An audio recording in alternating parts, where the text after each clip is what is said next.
You are running out of time. Not in a dramatic way.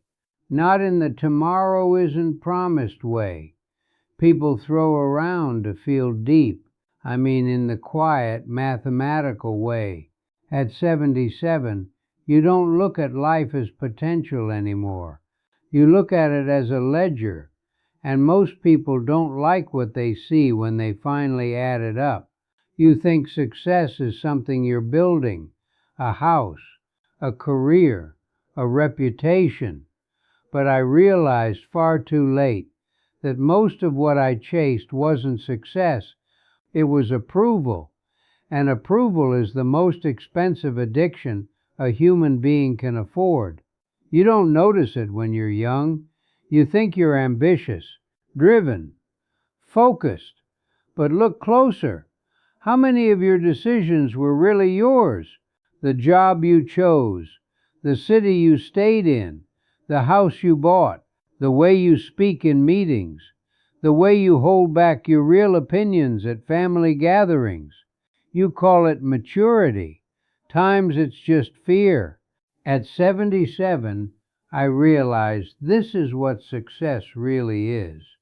It's not what you accumulate. It's what you don't have to pretend to be anymore. Most people never reach that point.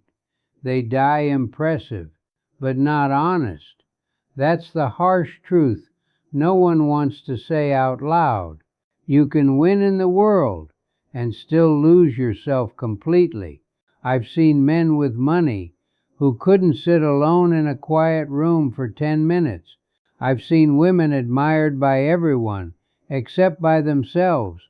You don't measure success by applause. You measure it by the silence you can tolerate.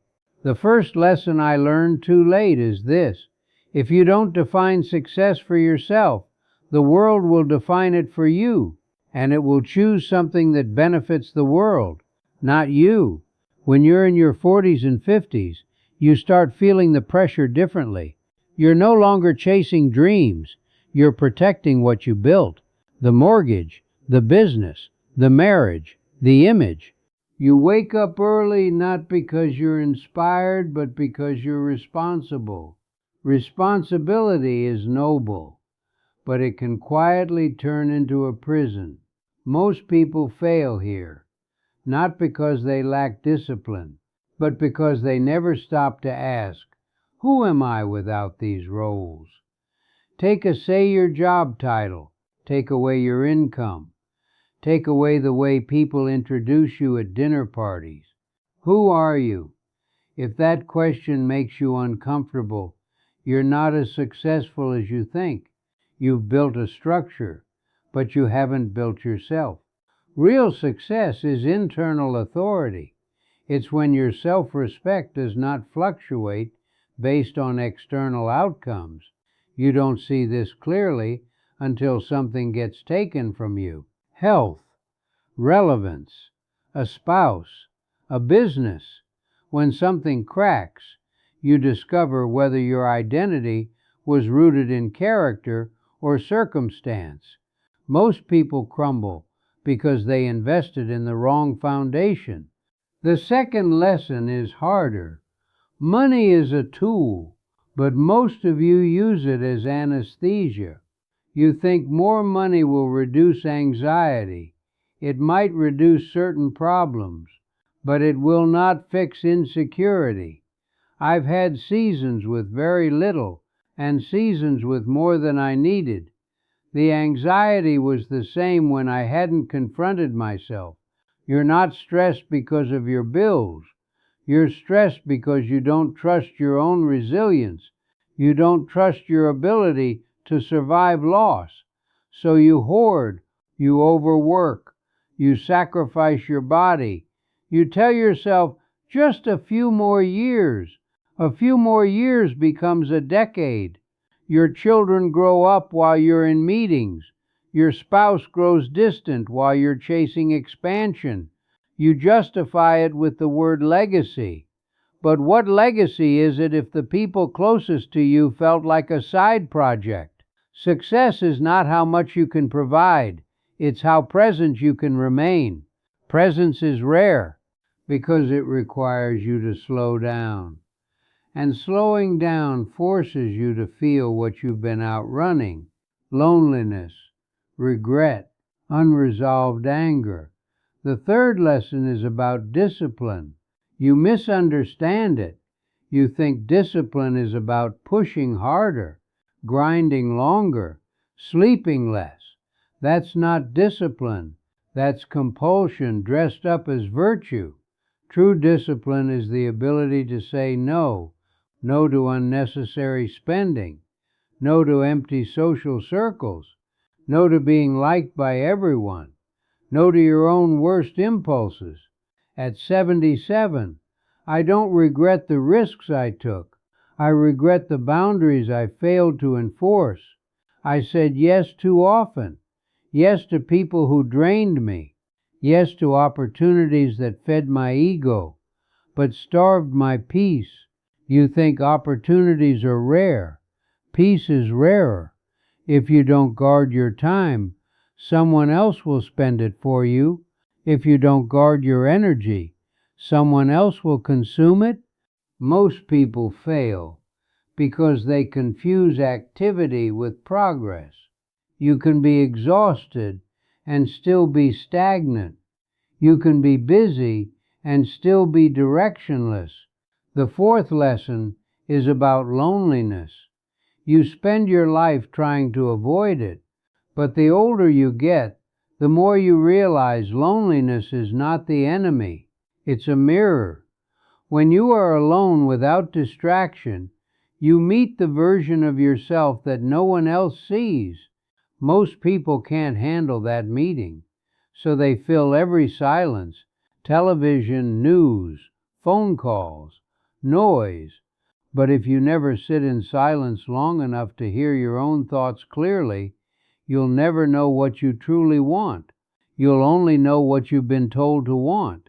Success is being able to sit alone and not feel like you're missing something. It's not about having many people around you. It's about not abandoning yourself when you're by yourself. The fifth lesson is the hardest to swallow. Power is seductive, even small amounts of it. A title, a following, influence over employees, authority in your household. Power can make you feel significant, but it can also rot your character quietly. You start believing you deserve special treatment. You stop listening. You speak more than you observe. At 77, I've seen powerful men become irrelevant overnight. A new generation comes. Technology shifts, the market changes, and suddenly the power they built their identity on evaporates. If your worth is attached to control, you will panic when control disappears. Real success is not control, it's composure. It's the ability to adapt without collapsing. It's the humility to accept that you are not the center of the world. Most people never reach that humility. They age, but they don't mature. They become older versions of the same insecure person. You don't want that. You want to arrive at old age lighter, not bitter, lighter. And that only happens if you confront yourself now, not at 77. Now, look at your life honestly. Where are you pretending? Where are you overcompensating? Where are you staying silent because you're afraid of losing approval? Where are you sacrificing long-term peace for short-term validation? This is not about quitting your job. It's not about abandoning responsibility. It's about recalibrating your definition of success. Success is self-respect that doesn't require witnesses. It's financial stability without moral compromise. It's relationships where you can speak truth without fear. It's health that allows you to walk without assistance. It's a mind that is not constantly negotiating with regret. At 77, the trophies mean very little. The promotions blur together. The applause fades. What remains is the quality of your character, the way you treated people when they had nothing to offer you, the way you handled loss, the way you carried yourself when no one was watching. You cannot fake that at the end. Your body may weaken, your influence may shrink, but your integrity either solidifies or exposes you. That's the real scoreboard. And here is the uncomfortable truth. Most people will never redefine success. They will continue chasing metrics that impress strangers. They will ignore the quiet voice that tells them something is off. They will postpone difficult conversations. They will numb themselves with distractions. And one day they will look back and realize they built a life that looked good on paper but felt empty in private. You still have time, not endless time, but enough to shift, enough to strip away what's unnecessary, enough to choose depth over image. Stop asking, how do I get more? Start asking, what can I remove? Remove the need to impress. Remove the need to be right. Remove the habit of saying yes to everything. Remove the stories you tell yourself about who you're supposed to be. At 77, I realized success is subtraction. It's the quiet confidence of knowing you lived according to your own values. It's the absence of hidden shame. It's the freedom to say, this is who I am, without apology. You don't need a bigger audience. You need a stronger spine. You don't need more validation. You need more honesty. You don't need to dominate rooms. You need to master yourself. One day your calendar will be empty. Your phone will ring less. The world will move on without asking your permission. When that day comes, the only thing that will matter is whether you can look at your life without flinching, not whether you were admired, not whether you were envied, but whether you were real. At 77, I finally understood. Success is not about how high you climbed. It's about how little you betrayed yourself along the way. And if you remember nothing else, remember this. In the end, the world does not judge you as harshly as your own conscience does. Live in a way that makes that final conversation with yourself quiet. Because when everything else is stripped away, that conversation is all that remains.